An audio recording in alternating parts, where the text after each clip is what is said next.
Hester and Pearl nervously await in the forest to speak with Dimmesdale. Just then, the sunshine begins to seep through the forest trees, but shuns Hester. Mom, the sun is scared of that letter on your chest. Let me go catch your sunshine for you. I don't have a letter just yet. Hopefully you never will, my little Pearl. Why not? Won't I get one when I grow up? Go run and catch the sun before it sets. Back here, Pearl. Let's rest for a little while. I'll only sit down if you tell me a story about the black man that put the letter on your chest. Have you ever met him? Don't ask me about that! I wonder if the black man left a mark on Dimmesdale's heart, too. As Dimmesdale gets closer, Hester calls out for him. Arthur Dimmesdale? Arthur Dimmesdale! Hester Prynne, it's you! How are you? How can I be okay? All I feel is guilt. I have nothing to live for now. I'm just miserable. But all the townspeople love you. Shouldn't that be comforting? It just makes it worse. They think I'm this great person, when in reality, I'm not. You're wrong. You've repented. That should bring you peace. Your sin is behind you.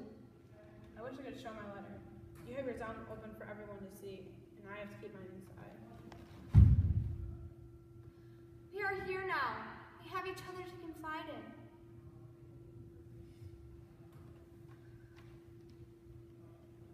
I'm just a horrible man. Hester realizes all the misery she has cast upon the man in front of her. Hester finally decided to tell Dimmesdale the truth. Arthur, I have to tell you something. What is it? Don't question me. Just trust me.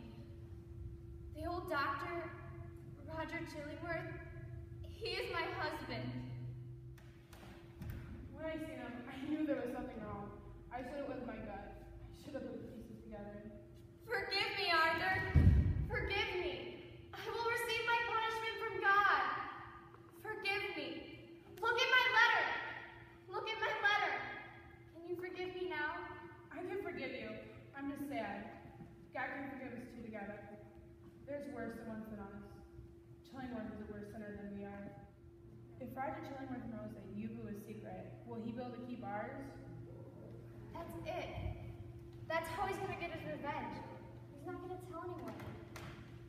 How am I supposed to go on? I see Chillingworth every day of my life. You can't let him get to you. Don't let him win.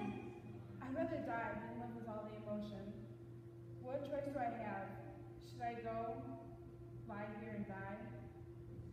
Would you really die because of your weakness? God is judging me for my sin. It's too much to handle. God will show you mercy. You have to be strong. There's a life outside of this town. Yes, but only here in the forest. No, there's a whole new world across the sea. Whether we find somewhere small in London or Italy or France, we shouldn't have to deal with all this judgment we experience here. I have no strength to go. I can just not leave here. People look up to me. Haven't you suffered for 7 years? Haven't I? We can leave all of that behind. Leave all the misery and torture here. Let's go where we can be free, and where we can do whatever we please, and where we can finally be happy. Give up your old name, Arthur Dimmesdale, and make a new one that doesn't carry all that shame and torture. Why should you have to live every day being tortured? Dimmesdale gazed into Hester's face with a look of joy, but also a look of fear. They had both been through so much. Hester had been tortured in the public eye, and Dimmesdale had been tortured internally. I will go with you, Hester. You will go? After making their decision, Hester and Dimmesdale were filled with joy. Dimmesdale's spirit was lifted once again.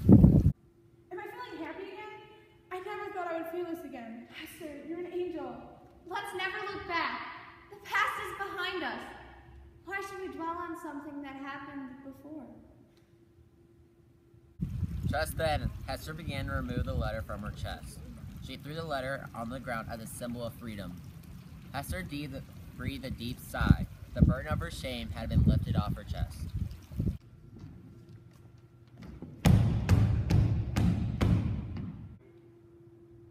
I feel free! Our little Pearl! You must know Dimsdale. You can see her as a daughter now. She's a troublemaker sometimes, but she's worth loving. Do you think she'll like me? I mean, I don't want to admit it, but she kind of scares me. She will love you. Pearl! Pearl! Esther and Dimsdale could see their daughter in the distance. Pearl hesitantly began to approach the couple. Along the way, she collected beautiful flowers and berries. It was as if nature was speaking to her.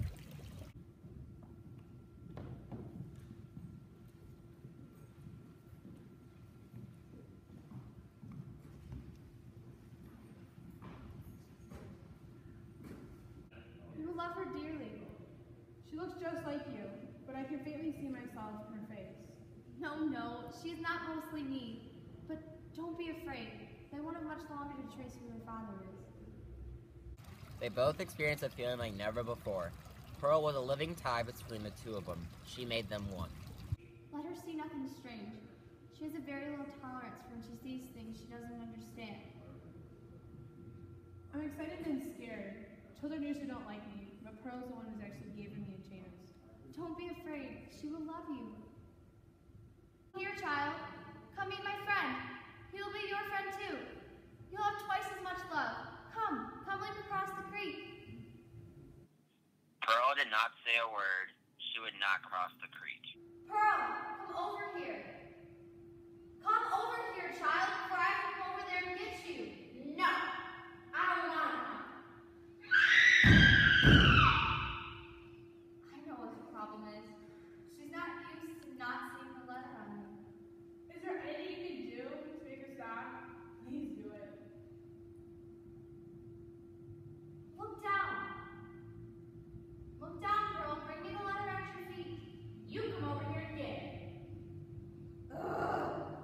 What a handful, this child. Only minutes ago, Hester was free from the symbol of shame and hate.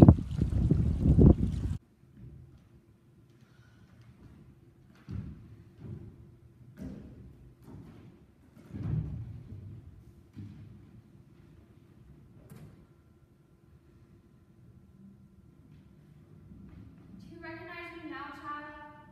Will you cross the creek with me now? Now that I have shame? Yes, Mother.